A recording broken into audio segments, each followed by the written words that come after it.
Would anyone mind if we did that over again? Because that was so cool. So I have to start off with some career advice, whether you want it or not. It's really simple.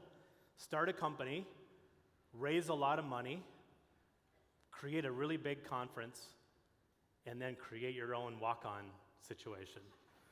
Because never in my life will I ever have the chance again to walk onto a stage in front of all these friends and colleagues to the last scene of The Natural. That is the pinnacle of my career, no matter what happens from here on in.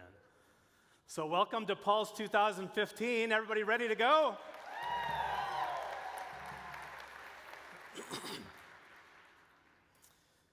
Okay, now, if that didn't get you fired up, and if you didn't get fired up over that, then there's something wrong. But against my better objections as a Minnesota Twins fan, there was one more clip that my colleagues convinced me to show to see if we could really get everyone in this audience pumped up. So pay attention for 90 more seconds. Salvador Perez, the 2-2. Popped up. Sandoval in foul territory. Giants win! A World Series win for the San Francisco Giants for the third time in the last 5 years. And their hero, Madison Bumgarner. Yeah? My sincerest apologies to anybody here from Kansas City. And one last thing I have to say to my marketing VP as I look around. People will come, AK. People will most definitely come. So welcome again. So let's figure out who you guys are. We're going to have a little stand and cheer thing. So if you were here 2 years ago, not here, but at Pulse 2013, please stand and be recognized. All right, stay standing. That's pretty awesome. By the way, this is almost 10 times bigger than it was 2 years ago. If you were here last year at Pulse 2014, please stand. All right, okay. If you were here yesterday for CSU Live or Gainsight admin training, please stand up. That's about 200 people, by the way. And now here's the big test. If you're here for Pulse 2015, please stand up. And let's hear it. Let's hear it.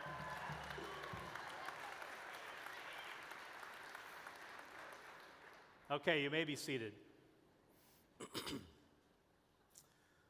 Well, this is really a thrill. It's amazing, 2,000 people. I really do want to do that opening over, but I guess that's going to mess up our schedule. So, anyway. This is so cool for me because I love baseball. All of those movies are some of my favorites. And then to stand up here and talk about customer success, which is one of my other passions, is truly tremendous. So let's just talk about the numbers for this particular session of Pulse. You can see some of the numbers up there. It's just a great day and a half. You guys are going to really enjoy it. 150 of the best speakers that you'll ever hear, over 2,000 registered participants, more than 20 countries, and that includes California. 10x growth from 2 years ago. And of course, how about the food trucks? Is it heaven if you find a food truck that just says bacon on the side of it? It's like another line from Field of Dreams, is this heaven? Or no, is this heaven? And Ray Kinsella responds, no, it's Iowa. When I'm said, no, it's a bacon food truck. Okay, my boss tells me this, that every time you do a presentation, you should have some charts that go up and to the right. And he also then adds, and it doesn't really matter what the charts are, as long as they go up and to the right. So I have a few up and to the rights for you guys. Everyone in this room knows this, right? The number of customer success jobs is exploding. This slide was, some of these are actually facts. This slide was put together by our friends at Crimson Hexagon who monitor social media. Where are you guys? Yell it out. Okay. So social media conversations, obviously up and to the right. This is one you guys probably didn't know but could have figured out. The Pulse budget, definitely up and to the right. $0 2 years ago. quite a bit more than that. You notice the grid labels. Like this year, the Pulse budget went like this. Hey, Nick, here's our budget. What? Okay, here's one. I want you guys to be warned. This is the approximate number of music video copyright violations that Gainsight has, and many of you have participated. That's why you're laughing. We appreciate that participation, but be warned. You know, if you get a lawsuit, it's not our fault. It actually probably is. Here's one. Here's the trend over the last 90 days of who you've been getting email from: your boss, your family, or personal invites from Nick to Pulse. Raise your hand if you got one of those, and keep your hand up if you got 20 of those. So you can see that up and to the right, up and to the right, up and to the right, everything about customer success is up and to the right. Well, almost everything. You can fool some of the people some of the time. This one's yet to be determined whether this record will be broken, but the number of customer success sing-alongs is something that we've been tracking, so stay tuned to see if anything will happen here. This one requires a little bit of explanation because before 1929, the records are pretty sketchy about how many customer success conferences happened. We know for sure that this is one of only two at the most that have had more than 2,000 people at it. But in 1879, there was a gathering that looked like it might have approached that number, so we have to give credit where credit is due. But this is guaranteed, this is the first one since 1879 that's had more than 2,000 people at it. So congratulations to you, because not only are you all gathered here to be excited about customer success, but without question, you're the smartest and best-looking group of customer success people that I've ever seen. So give yourselves a hand.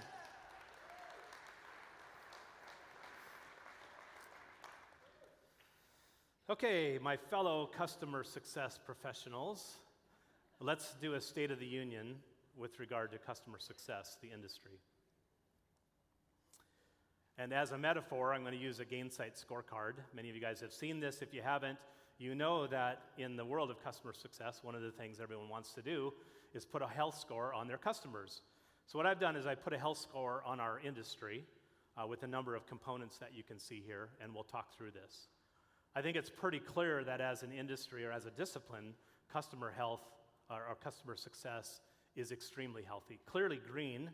I don't think we're 100, that's why I gave it an 83, but clearly in the green category, but with some nice room to grow. I think there's no question that lots of good things are happening in the customer success world. I'll talk about some of those in particular, but you can just feel the energy if we just look at the last 2 years, you know, from almost 300 people 2 years ago to over 2,000 people today. It's not very hard to figure out that this is a really healthy space to be in, and congratulations for all of you who are in customer success either by choice or by force. Doesn't matter, you're in a really good place. So let's go through some of the details here. I'll talk about awareness. I think about awareness of customer success in concentric circles. The middle concentric circle is probably represented primarily in this room, and that is SaaS companies. And in SaaS companies, the awareness of customer success is really high. It's probably 100, right? Because we all know that you can't survive as a SaaS company unless you understand and really invest in customer success.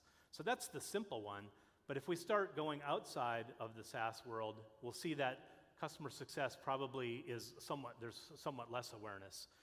For example, in the world of what we call pay-as-you-go, not pure SaaS, but pay-as-you-go, I would say the awareness is still really high, because that's a world where you got to take care of your customers. If you're Amazon Web Services or Google AdWords or whatever, you have to satisfy and provide value to your customers or they don't come back and buy more. So the awareness is really high there. But if you move to the next circle, which is, I call technology, but non-SaaS, non-pay-as-you-go technology companies, I think it starts to diminish. I think there's still a fairly high awareness because most of those companies are either have a SaaS division or are very well aware of what's going on in the SaaS world. So customer success is beginning to be a buzz in those companies as well. And then the outside circle is kind of outside of Silicon Valley, outside of technology, in just the pure B2B, where I think the awareness is somewhat lower. And so part of our job as a community, I think, is to continue to make this something not just fun and exciting, but something that's really changing the way our businesses operate, and that word will spread. And so I give this a pretty high health score because the core people who are adopting technology and driving the buzz are in this room, and the awareness is really high, and I think that's going to ripple out to all of the other pieces. Employment, I don't need to tell most of you that on a health score, the employment part of our business is really, really good.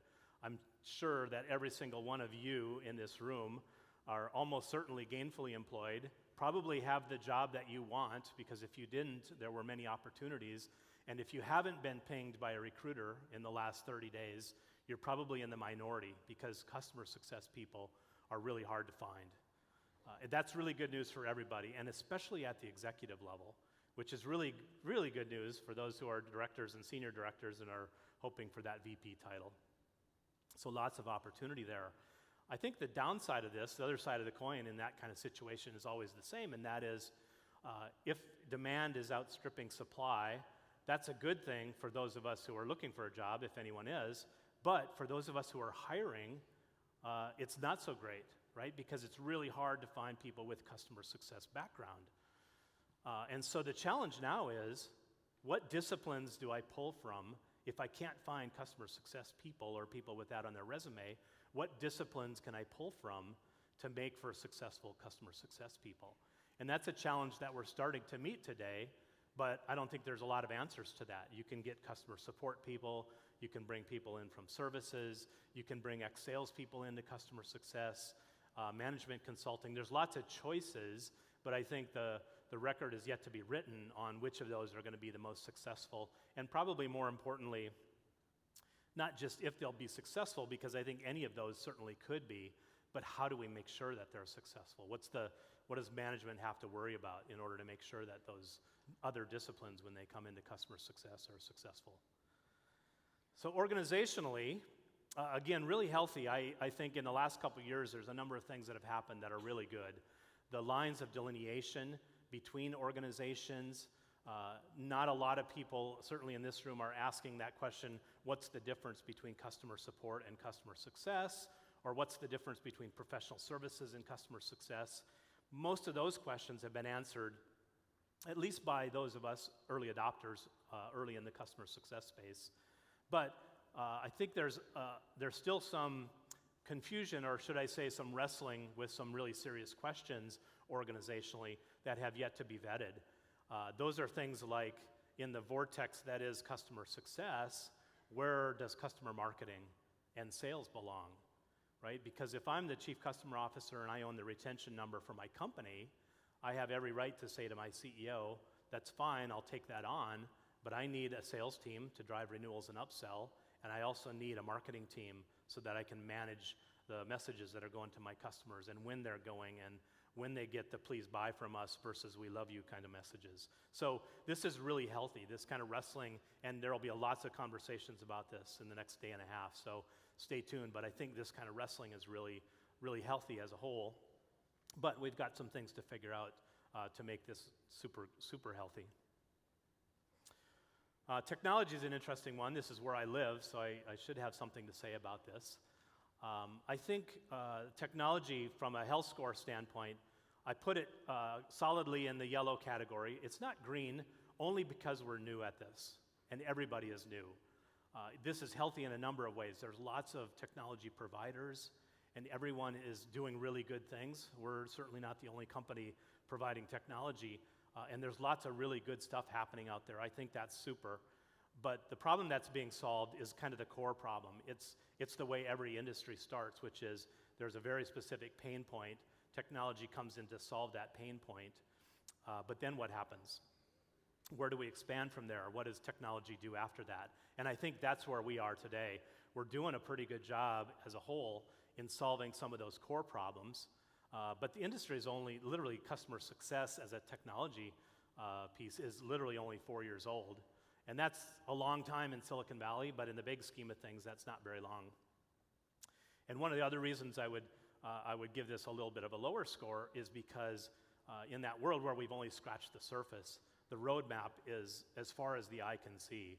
If we had 5,000 engineers, I still wouldn't be able to see the end of our roadmap. There are so many gaps and inefficiencies in the way we operate as customer success people, the way we collaborate with other parts of the organization, that there's so much to be done, and there's so much more value to be provided. So this is really good news, because everything's going to get better. If you guys are either technology consumers or thinking about consuming technology, it's great, because this world is going to get better and better and better. Investment is interesting. There's kind of two parts to the investment, both of which I think are really healthy, and that is investment in vendors who are driving the technology, and the VCs are absolutely on board with customer success. They're pouring money into it, not in the hundreds of millions, but certainly in nice sizable chunks. There's been at least 4 companies that I know of who've been funded by institutional capital, and another that's been acquired. That's a really good thing. The other investment is investment by companies in customer success technology, and that's happening as well. I mean, the change is dramatic from my perspective in the last couple of years, where 2 years ago nobody budgeted for customer success technology. Nobody even knew about it when that year started. Last year, certainly we saw quite a bit more. This year, I'm guessing we're approaching 40% of the companies that we talk to have actually budgeted something for customer success. So it's really exciting, but there's a lot yet to be done, and these are all tied together. Obviously, some of this is awareness and marketing, but I think the investment part of this is interesting on that side. But what's really exciting is the real investment isn't by VCs and isn't by companies in technology. It's by companies in people like you. So if I look at this group of 2,000 people, I would say, even if the conference were free and we paid for all of your travel, the investment for you guys to come for these 2 days or plus is enormous by your companies, right? And that is a huge positive signal for all of us, that our companies are willing to invest in customer success. Whether they bought technology or not is irrelevant. They're investing in people and process, and that's way more important. That's got to be the leading edge of the knife, right? And so everything else follows behind that, and the fact that we're all here together is an extremely positive sign for the overall investment in our community. Innovation is my last one, and I give it the lowest score kind of for the same reason as I talked about with regard to technology. We're just really, really early in this process. I went through this at Marketo in the earlier days, not the very early, but the earlier days of marketing automation, and the process is very much the same, right? You solve a core problem, and then you start stretching out from there. So in the marketing automation world, the core problem was, can I send mass emails? And then the next problem was, can I target those emails? And then can I do lead scoring? And then can I bring other information like events and other things into that mix? So there's this steady stream of innovation that happens over time, and it's kind of just naturally the way a market evolves. We're going through the same thing in the customer success world. The core problem was, can you give me some analytics to help me understand which customers I should be talking to? And then we start to expand from there. Can you actually trigger some of those particular intervention points? And can you do health scoring? And then can you do workflow? And can you do predictive analytics? These are all words and buzz phrases that everyone's talking about, and some of these things are being done, but there's a long ways to go. And it's just natural as a new market from a technology standpoint and a new market as a discipline evolve together. It's natural that it's going to take a long time for major innovation to happen. The other thing in innovation that I'm really excited about seeing is innovation in the way we do the job, not in the technology, but in the way we think about and do customer success. Because I want to be blown away by the way some of you delight your customers.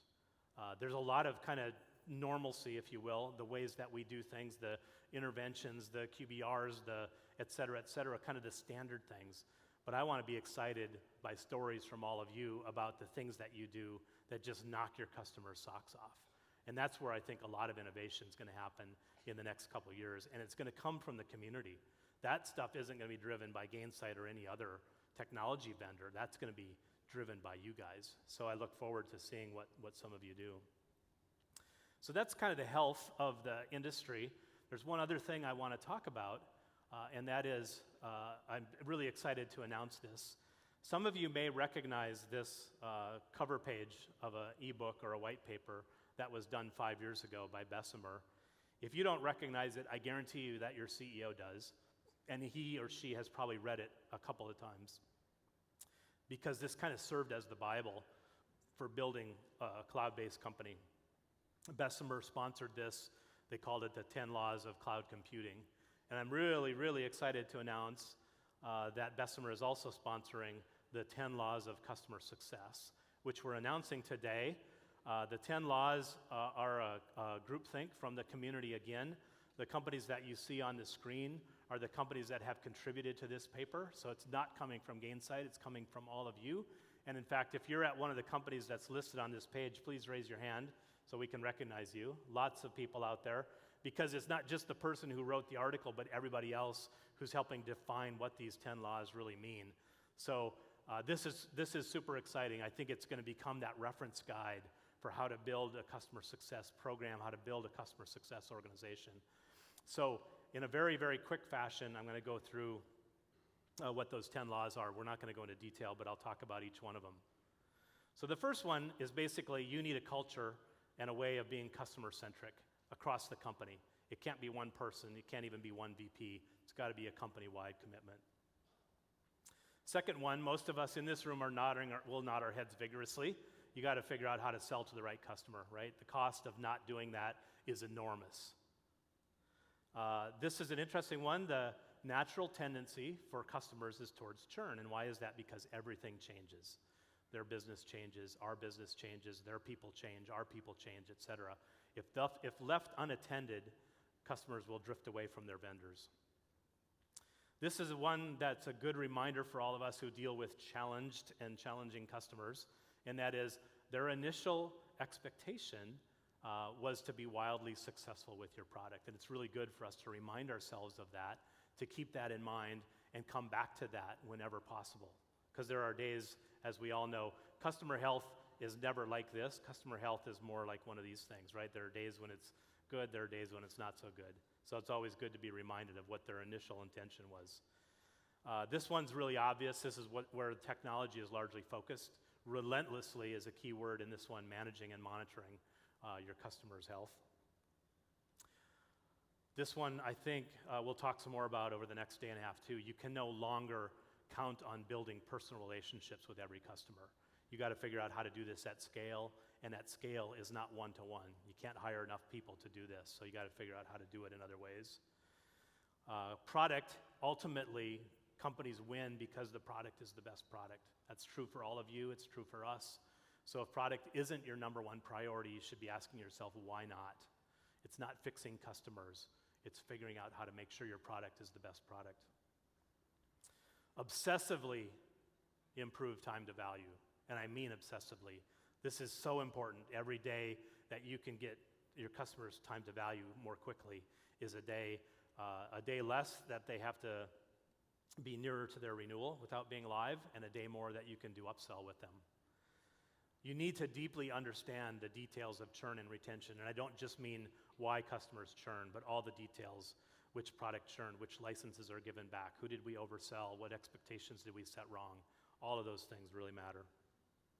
And last but not least, this happens in every organization that becomes a viable part of the enterprise, and that is you have to become metrics driven.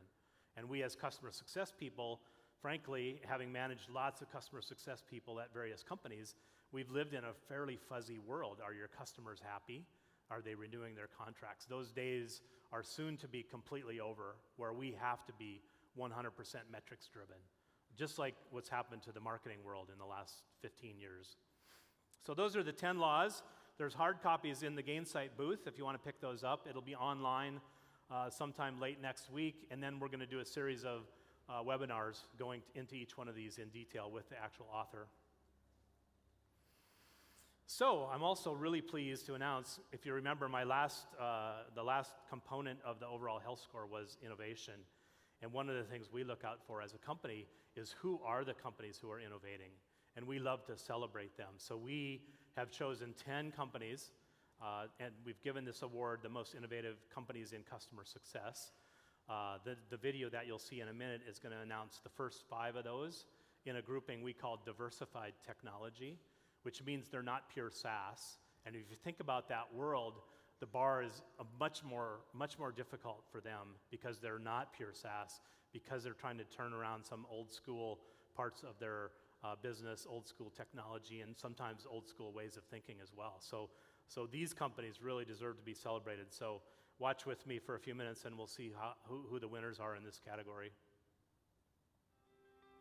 It's not up to Infor to define what customer success means. Ultimately, it's up to our customers to define what it means to their business. Whether it's one of our fashion customers rolling out the latest fashion trend, or a healthcare customer enabling world-class patient care. Our customer wants us to know what Infor solution they bought and where they are in their journey of realizing value. Customer success is about creating and fostering customer relationships, being their advocate, and working together to transform the way they do business by leveraging Adobe technology. We've got a long tradition of strong customer focus, helping our customers get through some technical hurdles to achieve success. BMC's history around customer engagement and customer focus, it really runs through the company. Our definition of customer success is very simple and very clear: to make customers successful with CA technology. We enable our customers and we make sure that they get what they care about most, which is the business outcome that they signed up for. Adobe is proud to be recognized with this award. It means we are continually evolving, so our customers are reaping the benefits of our innovation and experience. Being recognized as the most innovative company in customer success brings a level of validation that we are doing right by our customers, partners, and ourselves by taking the industry to the next wave of cloud. We're Infor. We are CA Technologies. We're BMC Software. We're Adobe. We're Informatica Cloud, and we are the movement in customer success. Let's hear it for the winners.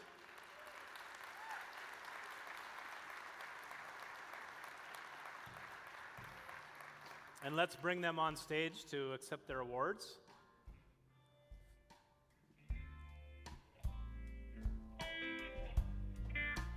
Brian, congratulations. Dayton, thank you. Mary, congratulations. Amanda, again, congrats. Peter, thanks for coming, congratulations. So the most innovative companies in customer success. Let's hear it one more time.